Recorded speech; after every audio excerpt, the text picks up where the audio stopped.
اعوذ باللہ من الشیطان الرجیم۔ سورۃ النبأ مکیہ، سورۃ نبا مکی ہے۔ بسم اللہ الرحمن الرحیم۔ اللہ تعالیٰ کے نام کے ساتھ میں شروع کرتی ہوں۔ الرحمن جو بڑا مہربان، الرحیم نہایت رحم فرمانے والا ہے۔ اما کس چیز کے بارے میں، یتساءلون وہ سوال کرتے ہیں، عن النبأ خبر کے بارے میں، عظیم بڑی خبر کے بارے میں، الذی وہ جو ہم وہ فیہ اس میں مختلفون اختلاف کرتے ہیں۔ کلا ہرگز نہیں، سیعلمون جلد ہی وہ جان لیں گے، سین کا معنی جلد ہی، یا وہ علم جاننا، جلد ہی، کلا ہرگز نہیں جلد ہی وہ جان لیں گے، ثم پھر کلا ہرگز نہیں، سیعلمون جلد ہی وہ جان لیں گے۔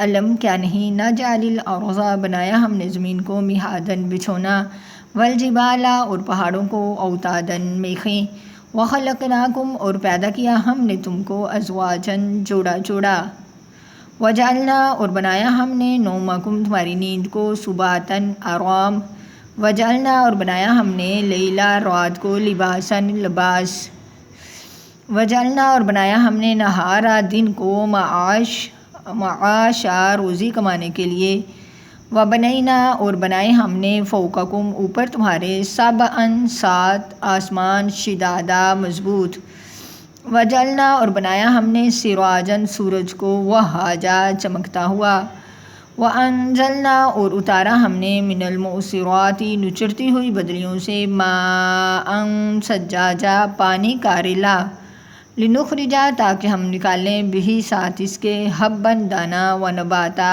اور اناج یا چارہ، ونباتا اور چارہ ہر اگنے والی چیز، وجناتن اور باغات، الفافا پتوں میں لپٹے ہوئے یا گنے، انا بے شک یوم الفصل فیصلے کا دن، کانا ہے، میقاتا مقرر، یوما جس دن، ینفخ پھونکا جائے گا، فی الصور سور میں، فتأتون پس تم آؤ گے، افواجا فوج در فوج، وفتحت السماء اور کھولا جائے گا آسمان، فکانت پس وہ ہو جائے گا، ابوابا دروازے، وسیرت الجبال اور چلائے جائیں گے پہاڑ، فکانت بس وہ ہو جائے گا، سرابا پھسلتا ہوا ریت، یا سرابا چمکتا ہوا ریت، انا بے شک جہنم کانت ہے، مرصادا گات میں، للطاغین واسطے سرکشوں کے، مآبا ٹھکانہ ہے، لابسین رہنے والے ہوں گے، فیہا اس میں، احقابا صدیوں،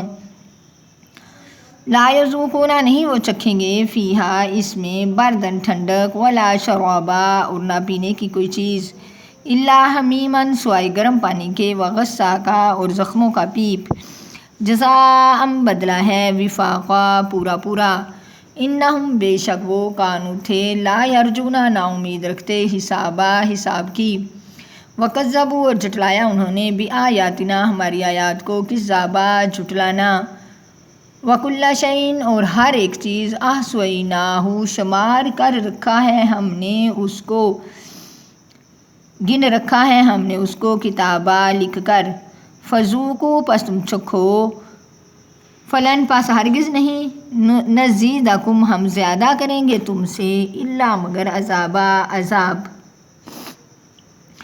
سورت کا ایک ہی رکوع ہم پڑھیں گے۔ بسم اللہ الرحمن الرحیم۔ اما یتساءلون کس چیز کے بارے میں وہ سوال کرتے ہیں، اما یتساءلون اما کس چیز کے بارے میں، یتساءلون وہ سوال کرتے ہیں، یہ سوال پوچھا گیا کہ کس چیز کے بارے میں وہ آپس میں سوال جواب کرتے ہیں، پھر خود ہی اس کا جواب دے دیا گیا، عن النبأ العظیم الذی ہم فیہ مختلفون۔ نبا کے معنی خبر کے ہیں، مگر ہر خبر کو نبا نہیں کہتے، بلکہ جب کوئی عظیم الشان خبر ہو تو اس کو نبا کہا جاتا ہے۔ مراد اس سے عظیم الشان خبر سے مراد قیامت ہے، اور معنی آیت کے یہ ہوتے ہیں کہ یہ لوگ یعنی اہل مکہ اس عظیم الشان خبر یعنی قیامت کے بارے میں بحث اور سوال جواب کر رہے ہیں، جن میں ان کے آپس میں اختلافات ہو رہے ہیں، اس کے بارے میں پوچھتے ہیں۔ حضرت ابن عباس رضی اللہ تعالیٰ عنہ سے منقول ہے کہ جب قرآن مجید نازل ہونا شروع ہوا تو کفار مکہ اپنی مجلسوں میں بیٹھ کر اس کے متعلق رائے زنی کرتے، چگمویاں کرتے، مشورے کرتے، قرآن مجید میں قیامت کا ذکر بڑی اہمیت کے ساتھ آیا ہے۔ ان کے نزدیک گویا یہ چیز محال تھی، اس لیے اس کی گفتگو بڑھتی جا رہی تھی، کوئی تصدیق کرتا، کوئی انکار کر دیتا۔ اس صورت کے شروع میں ان کا یہ حال ذکر کر کے قیامت کے واقعہ ہونا بتایا گیا ہے کہ ان کے نزدیک جو چیز واقعہ ہونے میں اشکال ہے، عجیب ہے، اس کا جواب دیا گیا ہے۔ اللہ تعالیٰ فرما رہے ہیں کلا ہرگز نہیں، سیعلمون جلدی وہ جان لیں گے، ثم پھر کلا سیعلمون ہرگز نہیں، جلد ہی وہ جان لیں گے۔ کلا کے معنی ہرگز نہیں، یعنی مراد یہ ہے کہ یہ سوال جواب اور بحث و تحقیق سے سمجھ آنے والی چیز نہیں ہے، یہ تو جب سامنے آئے گی اس وقت ہی اس کی حقیقت معلوم ہوگی کہ یہ ایک یقینی چیز ہے جس میں بحث کی، سوال جواب کی، انکار کی کوئی گنجائش نہیں۔ پھر فرمایا کہ اس حقیقت کو خود ان لوگوں پر عنقریب واضح کر دیا جائے گا، مرنے کے بعد ان کو دوسرے عالم کی چیزوں کا انکشاف ہوگا، وہاں کے ہولناک مناظر کو آنکھوں سے دیکھ لیں گے، اس وقت حقیقت کھل جائے گی۔ اس کے بعد اللہ تعالیٰ نے اپنی قدرت کاملہ کی کچھ نشانیاں بتائی ہیں۔ اللہ تعالیٰ فرما رہے ہیں الم نجعل الارض مہادا، کیا ہم نے زمین کو مہادا بچھونا نہیں بنایا؟ پانی کے اوپر زمین کو بچھا دیا گیا۔ پانی جو تھا وہ جب ایک چیز پانی کے اوپر بچھائی جائے تو وہ ہلتی ہے، تھوڑی جو ہے اپنی جگہ پر ثابت نہیں رہتی۔ اللہ تعالیٰ نے زمین کو بچھایا تو یہ بھی ہلتی تھی، تو اللہ تعالیٰ نے کیا کیا؟ والجبال اوتادا، پہاڑوں کو میخے بنا کر اس میں گاڑ دیا۔ یہ اللہ تعالیٰ کی قدرت ہے، کیل بنا کر اس میں گاڑ دیا کہ زمین مضبوط رہے، میرے بندے ہر طرح کا یہ جاندار انسان ہے یا جانور ہے آسانی سے اس کے اوپر چل پھر سکے۔ وَخَلَقْنَاكُمْ أَزْوَاجًا، پھر اللہ تعالیٰ فرما رہے ہیں کہ میں نے صرف اس زمین کو پیدا نہیں کیا، اس زمین میں اور اس کے پہاڑوں کی تخلیق، پھر انسان کی سازگار حالات پیدا فرمائے۔ کیا کیا؟ اللہ تعالیٰ نے خلقناکم ازواجا، جوڑے جوڑے بنا دیا تم کو۔ وجعلنا نومکم سباتا، صرف جوڑے جوڑے انسان کو بنایا ہی نہیں بلکہ اللہ تعالیٰ فرمائے وجعلنا نومکم سباتا، یعنی سبت کے معنی ہے آرام کے، کہ اللہ تعالیٰ نے نیند کو ایسی چیز بنا دیا کہ وہ انسان کے تمام انکار، تمام وہموں، تمام غموں کے باوجود جو ہے وہ نیند سے دل کو اور دماغ کو ایسی راحت ملتی ہے کہ دنیا کی کوئی راحت اس کا بدل نہیں ہو سکتی۔ دنیا کی کوئی چیز، کوئی راحت جو ہے یہ اس کا بدل نہیں ہو سکتی۔ اللہ تعالیٰ نے نیند کو ایسی راحت فرمایا۔ اس کے بعد اللہ تعالیٰ فرما رہے ہیں کہ غور کیا جائے کہ رات جو ہے وہ رات کی نیند جو ہے سب سمانوں میں سے خاص طور پر رات کی نیند جو ہے اس کا ذکر اس لیے کیا، تو ایک تو یہ ایک ایسی عظیم الشان نعمت ہے کہ انسان کی ساری راحتوں کا مدار ہے۔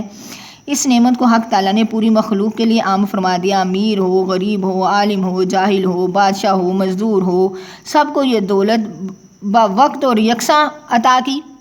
دنیا کے حالات کا اگر تجزیہ کیا جائے کہ نیند جو ہے غریبوں اور محنت کشوں کو یہ نعمت جیسے حاصل ہوتی ہے وہ مالدار اور دنیا کے بڑوں کو نصیب نہیں ہوتی۔ ان کے پاس راحت کا آسمان، راحت کے مکان، ہوا، سردی گرمی کی اعتدال کی جگہیں، نرم گدے، تکیے، سب کچھ ہوتا ہے جو غریبوں کو بہت کم ملتے ہیں۔ مگر نیند کی نعمت ان گدوں، تکیوں یا کوٹھی بنگلوں کی فضا کے تابع نہیں، یہ تو حق تعالیٰ کی ایک نعمت ہے جو براہ راست اس کی طرف سے ملتی ہے۔ بعض مفصل بے سامان، بغیر سامان کے، بغیر کسی بستر کے، بغیر کسی تکیے کے کھلی زمین پر بھی جو ہے وہ اس نیند سے فیض یاب ہوتے ہیں، اور بعض اوقات ساز و سامان والوں کو بھی وہ راحت نہیں ملتی، ان کو خوابگار گولیاں کھا کر حاصل ہوتی ہے، بعض اوقات وہ گولیاں بھی کام نہیں کرتی جو اللہ تعالیٰ۔ اور پھر اگر غور کیا جائے کہ اس نعمت کو اللہ تعالیٰ نے جیسا ساری مخلوق، انسان اور جانوروں کے لیے عام فرمایا، مفت ہے، بغیر کسی محنت کو سب کو دیا، اس سے بڑی نعمت یہ ہے کہ وہ مفت بغیر محنت کے حاصل ہوتی ہے۔ اور دیکھا جائے کہ اپنی کامل رحمت سے اللہ تعالیٰ نے اس نعمت کو ایسا بنا دیا کہ جبراً بنا دیا۔ انسان بعض اوقات کام کی کثرت سے مجبور ہو کر چاہتا ہے کہ وہ رات بھر جاگتا رہے، مگر رحمت عالمین اس کو جبراً مسلط سلا دیتی ہے کہ دن بھر کا جو تھکان ہے وہ دور ہو جائے، اس کی جو طاقت ہے وہ مزید تیز ہو جائے۔ آگے اس نیند کی عظیم نعمت کا بیان فرما کر فرمایا وجعلنا اللیل لباسا، یعنی رات کو ہم نے چھپانے کی چیز بنا دیا۔ اشارہ اس طرف ہے کہ انسان کو فطرتاً نیند اس وقت آتی ہے جب روشنی زیادہ نہ ہو، ہر طرف سکون ہو، شور نہ ہو۔ حق تعالیٰ نے رات کو ایسا لباس اوڑا، یعنی ایسا چھپانے کی چیز بنا دیا کہ قدرت نے تمام جو چیزوں پر نیند طاری کر دی، سارے عالم میں ایسے حالات پیدا کر دیے جو نیند کے لیے سازگار ہوں۔ اول رات کی تاریخی ہے، پورے عالم انسان میں جانور کیا انسان کیا ایک وقت میں ان پر نیند مسلط کر دی کہ سبھی سو جائیں تو پورے عالم میں سکون ہوگا، ورنہ دوسرے کاموں کی طرح اگر نیند کے اوقات بھی مختلف لوگوں کے مختلف ہوا کرتے تو کبھی کسی کو نیند جو ہے وہ سکون والی میسر نہ ہوتی۔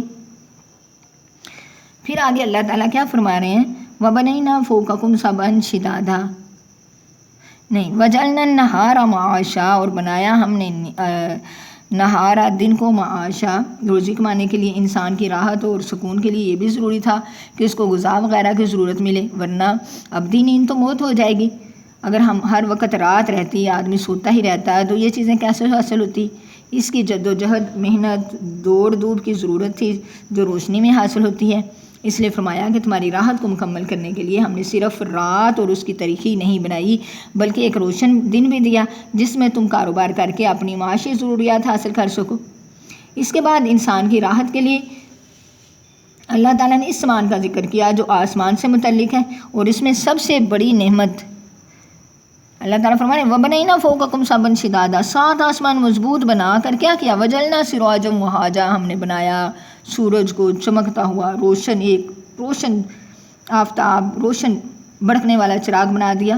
پھر آسمان کے نیچے جو چیزیں انسان کی راحت کے لیے پیدا فرمائی ان میں سب سے زیادہ ضرورت کی چیز پانی برسانے والے بادل ہیں۔ وَأَنزَلْنَا، اور اتارا ہم نے من الموسرات، نچڑتی ہوئی بدلیوں سے مان سجاجا، پانی کا ریلا، یعنی وہ بادل جو پانی سے بھرے ہوئے ہوں، جو برسنے ہی والے ہوں۔ اس سے معلوم ہوا کہ بارش بادلوں سے نازل ہوتی ہے، اور جن آیات میں آسمان سے نازل ہونے کا ذکر ہے تو اس سے مراد بھی وہ فضائے آسمانی ہی ہیں۔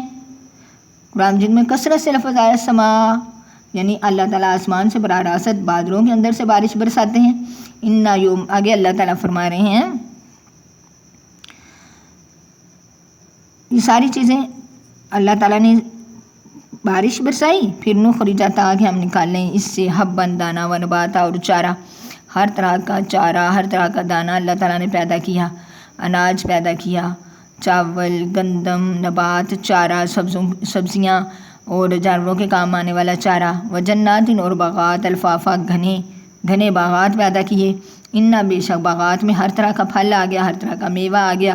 انا، بے شک یوم الفصل، فیصلے کا دن، کانا ہے میقاتا، مقرر۔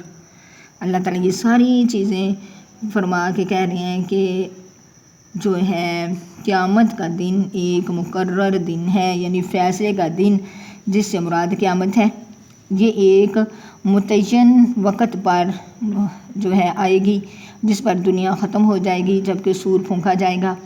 اور دوسری آیت میں معلوم ہوتا ہے کہ نطفہ سور 2 مرتبہ ہوگا، پہلا نطفہ سارا عالم فنا ہو جائے گا اور دوسرا نطفہ پھر دوبارہ زندہ ہو جائے گا۔ دوسرے نطفے کے وقت سارے عالم کے اگلے پچھلے انسان اپنے رب کے سامنے فوج در فوج کھڑے ہوں گے۔ اللہ تعالیٰ فرما رہے ہیں بے شک بے شک یوم الفصل، فیصلے کا دن مقرر ہے جس دن سور میں پھونکا جائے گا، چلے آؤ گے فوج در فوج۔ حضرت ابو ذر غفاری کی روایت ہے کہ نبی کریم صلی اللہ تعالیٰ علیہ وسلم نے فرمایا لوگ قیامت کے دن 3 فوجوں میں تقسیم ہو جائیں گے۔ ایک فوج ان لوگوں کی ہوگی جو پیٹ بھرے ہوئے، لباس پہنے ہوئے، سواریوں پر سوار میدان حشر میں آئیں گے۔ دوسری فوج پیدل لوگوں کی ہوگی جو چل کر میدان حشر میں آئیں گے، اور تیسری فوج ان لوگوں کی ہوگی جن کو چہروں کے بل، نعوذ باللہ، استغفر اللہ، اللہ تعالیٰ ہمیں بچائے، چہروں کے بل گھسیٹ کر میدان حشر میں لائے جائیں گے۔ وسوشیرت الجبال، آگے ہیں وفتحت السماء فکانت ابوابا، اور کھولا جائے گا آسمان پس اس کے دروازے ہو جائیں گے۔ وسوشیرت الجبال فکانت سرابا، اور چلائے جائیں گے پہاڑ مراد سے یہ ہے کہ جو پہاڑ آج بڑے مضبوط نظر آتے ہیں، مضبوطی کی مثال پیش کی جاتی ہیں، یہ سب اپنی جگہوں کو چھوڑ کر ریزہ ریزہ ہو کر اڑتے پھریں گے۔ سراب کے معنی یعنی اس کا معنی لفظی معنی ذہاب یعنی چلنے کے بھی آتے ہیں۔ جنگل کا وہ ریت بھی اس سے مراد ہے جو دور سے چمکتا ہوا پانی کی صورت میں نظر آتا ہے، اس لیے اس کو سراب کہا جاتا ہے کہ نیچے جائیں تو وہ کچھ بھی نہیں ہوتا، ریت ہی ہوتا ہے، ایک دھوکھا ہوتا ہے۔ ان بے شک جہنم کانت مرصادا گھات میں ہے۔ یہ وہ جگہ ہے جہاں بیٹھ کر کسی کی نگرانی یا انتظار کیا جائے۔ جہنم سے مراد اس جگہ جہنم یعنی جسر جہنم یعنی پل صراط ہے۔ یہاں ثواب دینے والے اور عذاب دینے والے دونوں فرشتے انتظار کرتے ہوں گے کہ اہل جہنم کو عذاب کے فرشتے پکڑ لیں گے اور جہنم میں پھینکیں گے، اور اہل جنت کے ساتھ جو ہے وہ ثواب کے فرشتے ان کو اس کے مقام پر پہنچائیں گے یعنی جنت میں پہنچائیں گے۔ آگے اللہ تعالیٰ فرما رہے ہیں للطاغین مآبا، طاغین مآبا، اللہ تعالیٰ معاف کرے، طاغین جو ہے طغیان یعنی سرکشی کرنے والا، طاغی شخص اس کو کہتے ہیں جو سرکشی اور نافرمانی میں حد سے گزر جائے، جو ایمان سے بالکل نکل جائے۔ طاغین سے مراد یہاں پر کفار ہوں گے، اور احتمال یہ بھی ہے کہ مراد بد عقیدہ گمراہ مسلمان کو فرقہ بھی ہو سکتا ہے جو قرآن مجید کی سنت سے حد آگے نکل جائے۔ اللہ تعالیٰ فرما رہے ہیں لابسین فیہا احقابا، جس کے معنی ٹھہرنے اور قیام کرنے کے ہیں۔ احقابا زمانہ دراز، لمبے زمانے کو کہا گیا ہے۔ اس لمبے زمانے کی مقدار میں مختلف قول آئے ہیں، لیکن ابن جریر نے حضرت علی رضی اللہ تعالیٰ عنہ سے اس کی مقدار 80 سال نقل کی ہے، یعنی ہر سال 12 مہینے کا اور ہر مہینہ 30 دن کا اور ہر دن 1000 سال کا ہوگا۔ اس طرح تقریباً 2,88,00,000 سال ایک حقبہ ہے۔ اس میں خیر مختلف قول آئے ہیں کہ وہ کتنی دیر کا ہوگا۔ لا یذوقون فیہا بردا ولا شرابا، اہل جہنم صدیوں تک اس میں کوئی لا یذوقون نہیں وہ چکھیں گے، فیہا اس میں بردن ٹھنڈک، ولا شرابا اور نہ کوئی پانی پینے کی جگہ، کوئی ٹھنڈی چیز ان کو نہیں ملے گی، کوئی پانی پینے کی چیز ان کو نہیں ملے گی۔ ملے گا تو کیا ملے گا؟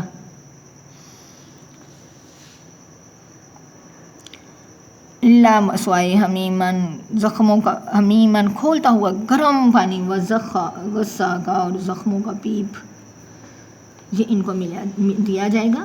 وہ اس میں لا یذوقون فیہا بردا ولا شرابا، اللہ تعالیٰ معاف کرے، جب وہ جہنم میں ڈالے جائیں گے تو صدیوں تک نہ کوئی ٹھنڈی چیز، نہ ہوا، نہ کھانے پینے کی چیز ان کو ملے گی، صرف ایسا گرم کھولتا ہوا پانی ان کے قریب لایا جائے گا کہ جو ان کے چہرے کے قریب لایا جائے تو اس کا گوشت جل جائے گا، اور جب پیٹ میں ڈالا جائے گا تو تمام اندرونی اعضاء، انتڑیاں وہ ٹکڑے ٹکڑے ہو کر باہر نکل جائیں گے، اور غصاق زخموں کا وہ پیپ ہے جو جہنمیوں کے زخموں سے نکلے گا۔ جزاء وفاقا، یعنی جو سزا ان کو جہنم میں دی جا رہی ہے یہ ان کے باطلہ عقیدات، برے اعمال کی وجہ سے ہے۔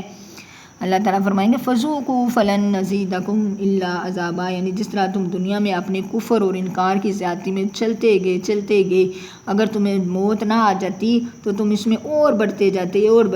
آج اسی طرح یہ اس کی سزا ہے کہ تمہارا عذاب بھی بڑھتا جائے گا۔ یہاں تک کفار اور فجار کی سزا کا بیان تھا۔ انشاءاللہ اگلا رکوع ہم کل پڑھیں گے۔ السلام علیکم ورحمۃ اللہ وبرکاتہ۔